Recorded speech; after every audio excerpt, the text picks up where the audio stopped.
Greetings to you, my dear and esteemed viewer. Welcome to the Matrix Control Room.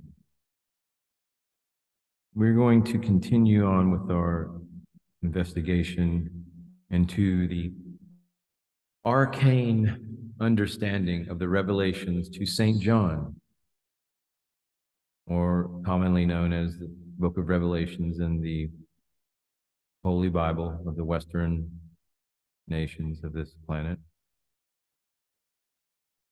You will find in the book of Revelations, and I believe it's chapter 2, verses 1, where it states,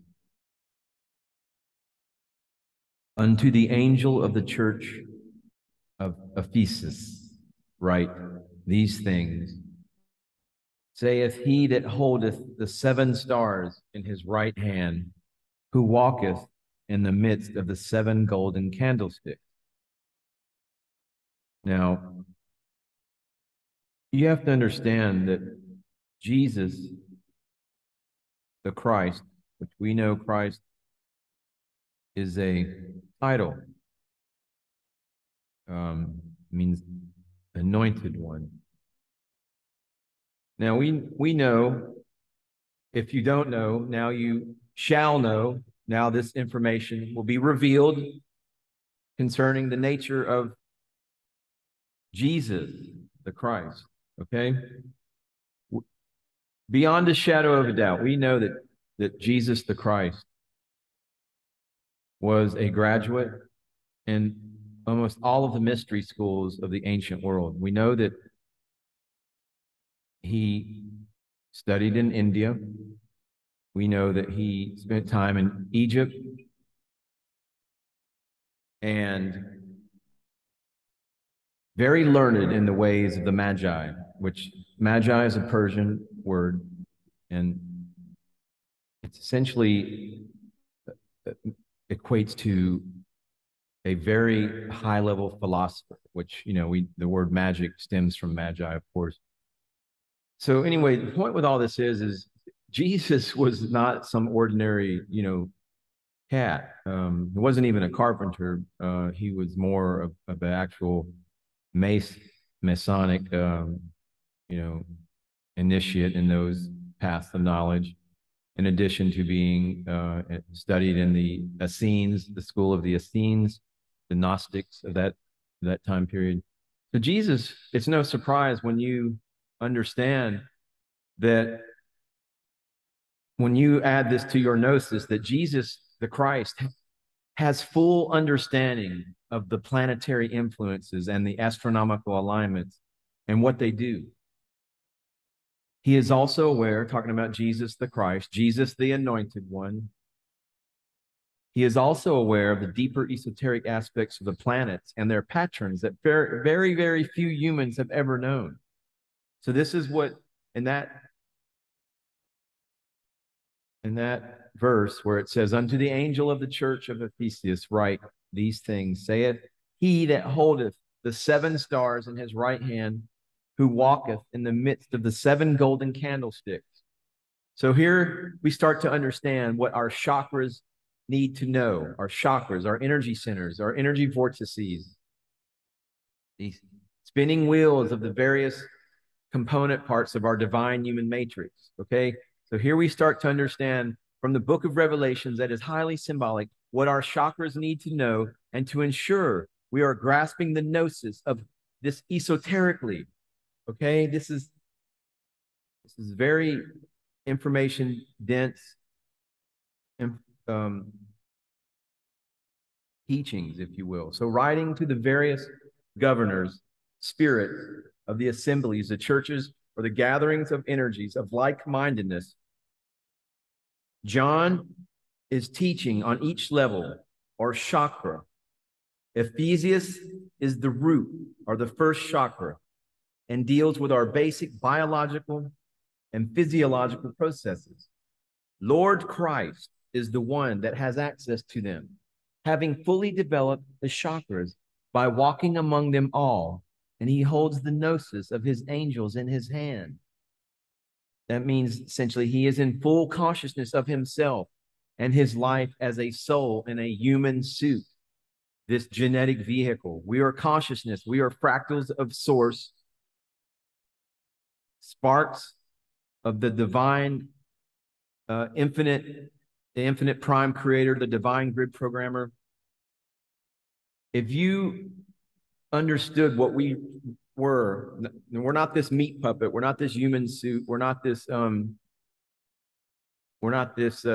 genetic vehicle that we so love to identify with, until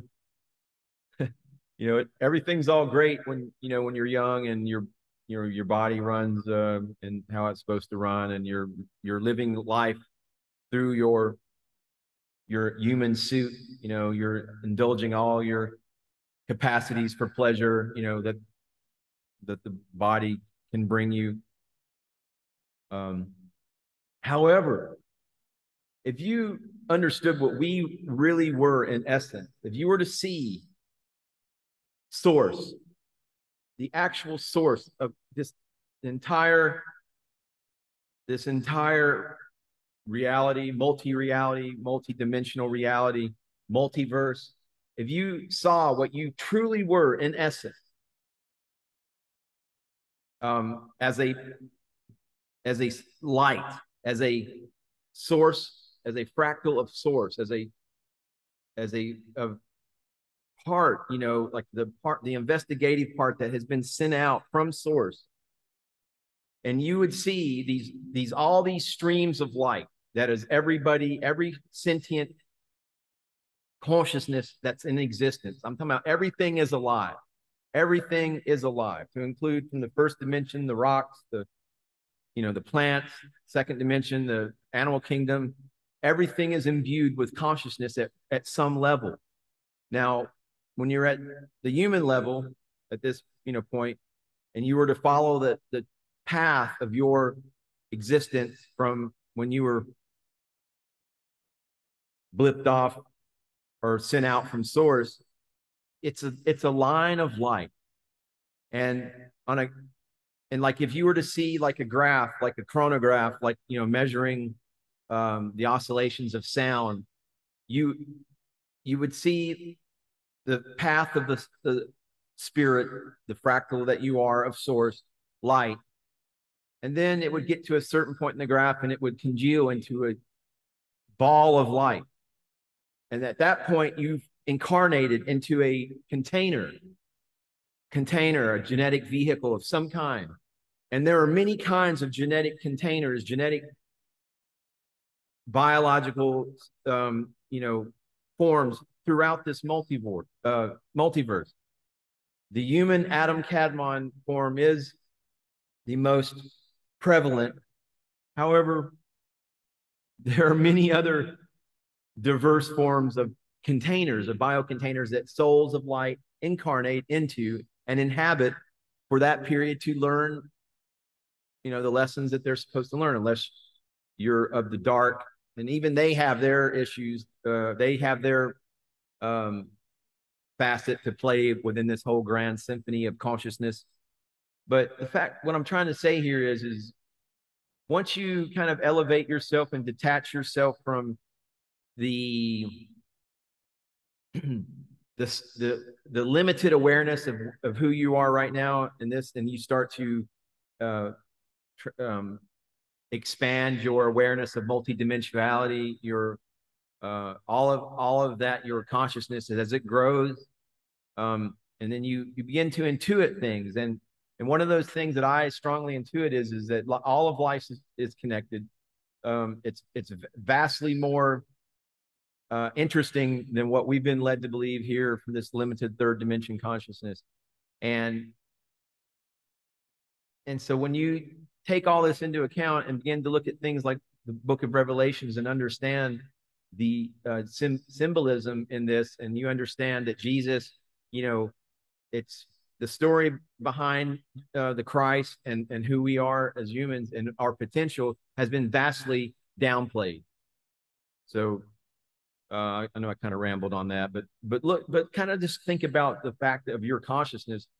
Energy cannot be Energy, once it's in manifestation, cannot be destroyed. It only changes form. So, but I know I've seen this vision, this understanding of light, of what we are in essence, and it's eternal, and we've been many things, and we're going to be many things as we leave this container and incarnate into another container if we choose to. So it's vastly more interesting than we believe, than we've been led to believe, and additionally, so is the Bible. When you understand that the Bible is has many layers to it, and it's totally symbolic. Really, it is very symbolic. And what the Gnostics had to teach, and all that about the kingdom of heaven within, and so the history of all that has it's been vastly skewed and kind of hijacked to benefit the religious control freak narrative that has been the dark cabal's method of operation, their modus operandus to control everybody. Anyway, that's just kind of picking back up. I wanted to, I know I've made a lot of different kind of videos here lately, but I just wanted to kind of get something back out going, the narrative, pick the narrative back up with the book of Revelations and what it all means. And I would think that this information should be fascinating and eye-opening to people that have been acculturated and grown up in the Christian, tradition, to learn that the book of Revelations is highly symbolic, that the churches of seven churches, the seven candlesticks, the seven lamps, all this stuff correlates to us and our journey from the lower kingdoms up to the higher kingdoms, and our reconnection to infinite, intelligent infinity and to source. And then once, anyway, I don't want to jump ahead because that's what we go through, what the book of Revelations, what it represents, and what it instructs us to in, as far as what Jesus, the journey that Jesus went through, and everything, is very, very, the information is very valuable. So I would hope that you would stay tuned and kind of